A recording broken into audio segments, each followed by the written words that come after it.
Hello, Assalamu alaikum. My name is Dr. Haseeb. Today's my lecture is about pharmacogenetics. So, in which in today's lecture we will discuss the pharmacogenetics.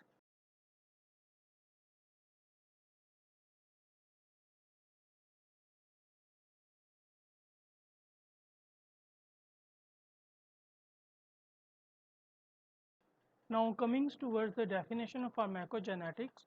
So, basically, it is a branch of pharmacology that is devoted with the study of genetic factors which are involved in the response of a drug. So, every person is genetically different. So, that branch basically deals with that genetic factors which are involved in the response to a drug. So, when you are given a drug to a different population, so certain different individuals behave different to that drug. So, basically, that branch usually deal with that phenomena. How genetics works.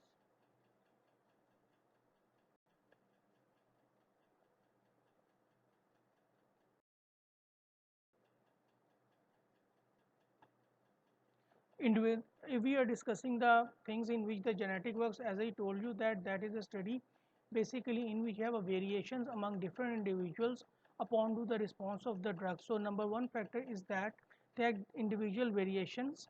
Number second is the quantitative variation, that is the primary and the secondary resistance. Resistance is basically the thing that develop in an individuals that oppose the action of the drug, and other one is the qualitative variations, where if someone has any type of allergy, that allergy basically interact with that drug. If we discuss about the genetic factors which are usually involved in that particular genetics, so number one is the race.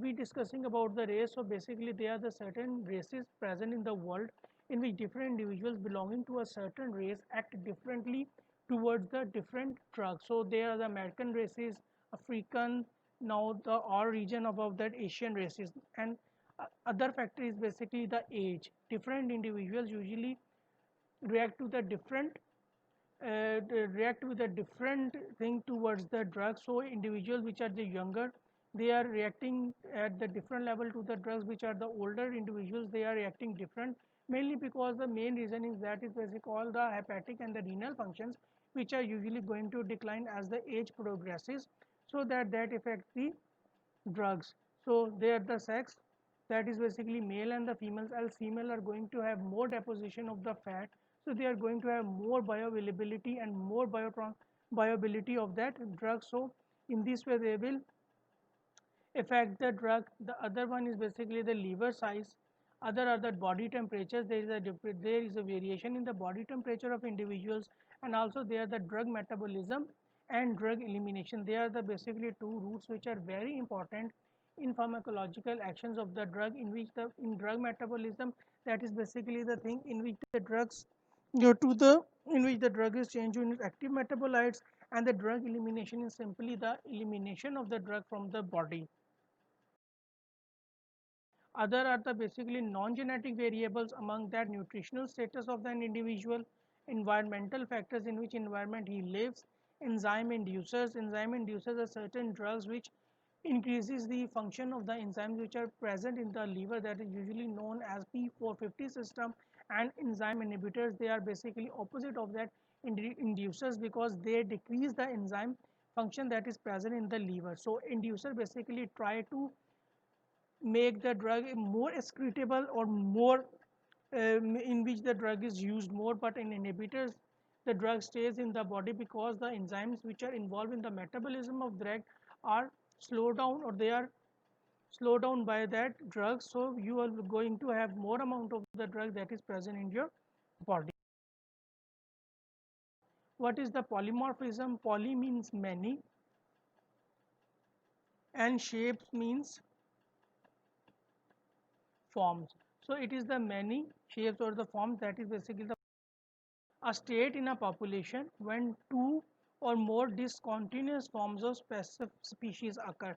That is basically that is simply the thing that in a population one or more species are basically different from each other. That phenomena is basically known as polymorphism. Genetic control over the pharmacological response occur at a level of synthesis of that specific proteins. As you know that when the drug enters into the body, that drugs bound to a specific proteins, and that specific proteins then further increases, that further produces the pharmacological actions of the drugs.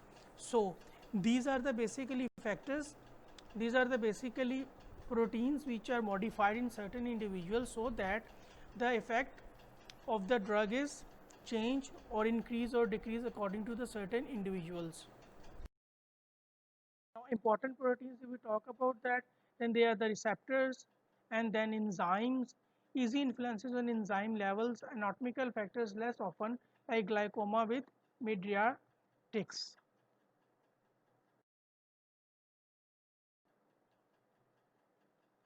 Now, clinical importance of that, a drug might occasionally give unusual dangerous response. Number one thing is that basically if you give the drug that gives you an unusual, a poor oxidizer, professor, that is basically a poor certain individuals which are poor oxidizers. There is an example of that professor that was given a certain drugs and her blood pressure is low in 2 hours and is unable to stand for 4 hours. Hypertension for 2 days.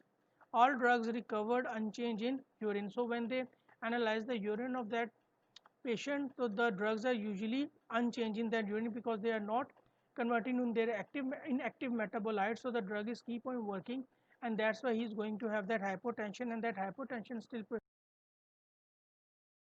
So oxidative enzyme, that is basically an example of that oxidative enzyme defects. The defects are transmitted as an autosomal recessive trait.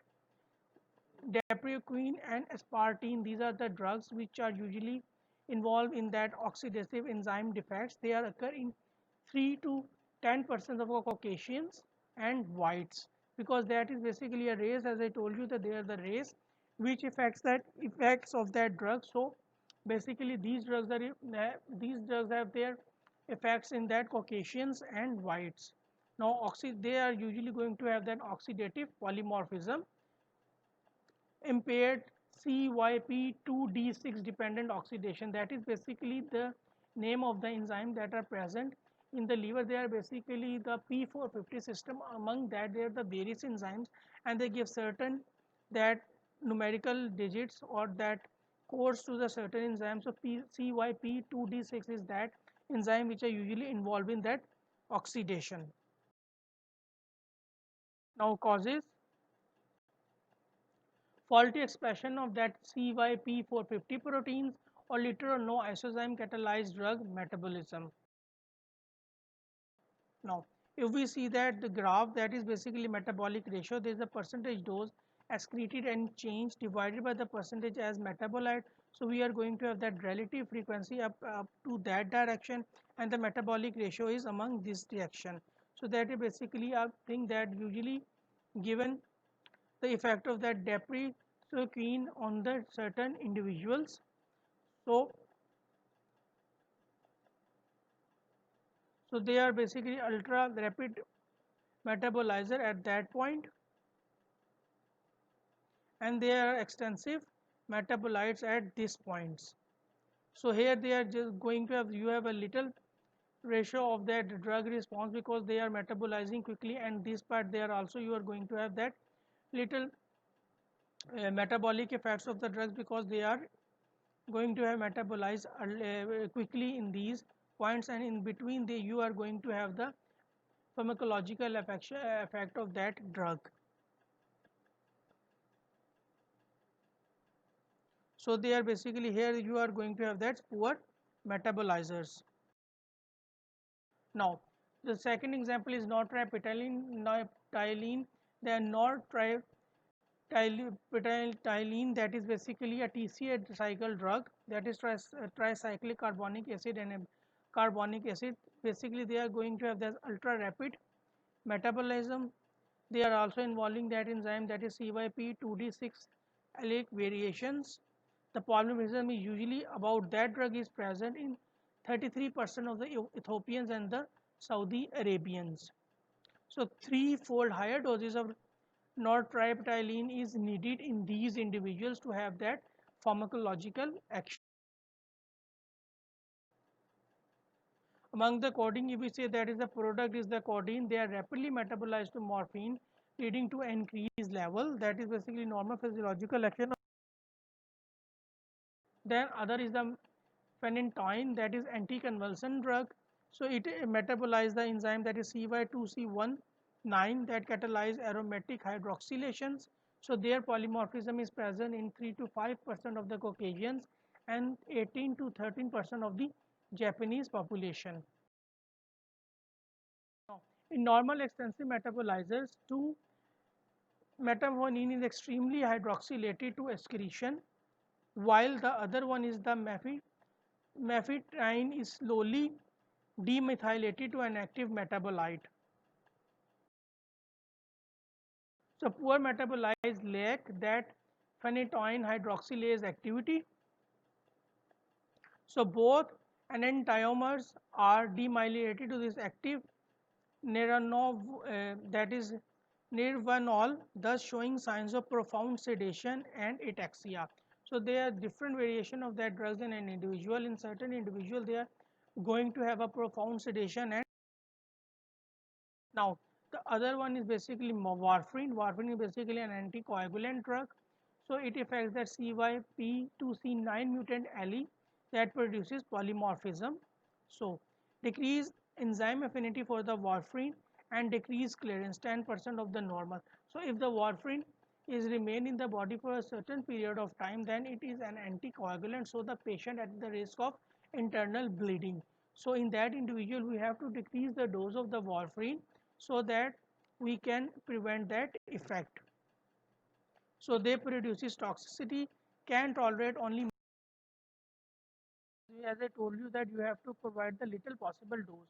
So there is a hereditary resistance of the drug that is inactivated by a vitamin K epoxide catalyzed to an active hydroquinone form.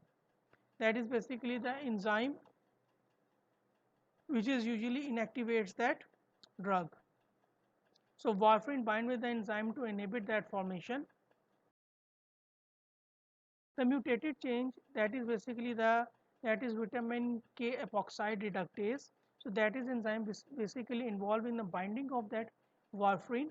So if the enzyme became mutated, then it is no longer able to bind with the warfarin, and the warfarin is not going to effect to produce their pharmacological effects. So this is your first part of the lecture regarding the pharmacogenetics. In this lecture, you have to know about the definition of the pharmacogenetics, what is the pharmacogenetics, and the other one is the definition is what is the polymorphism, how polymorphism how for polymorphism affects different individuals, and what are the different factors that like race, age, metabolism, elimination, what are these, and how they are affecting the metabolism and pharmacological action of the drugs. And the other thing important in the lecture is that you have to know the drugs and the enzymes in which these drugs affect on that particular enzymes, and how these drugs causes genetic variations in these individuals which are taking these drugs. So the examples of the drugs are given to you, and on the next lecture there are the certain other drugs which we will discuss how they will be affect that in that pharmacological variations among different individuals. So you have to write down the definition of pharmacogenetics, and the other definition is about polymorphism. So this is your first part of the lecture about pharmacogenetics. Inshallah, tomorrow we will discuss the remaining part of this lecture. Thank you.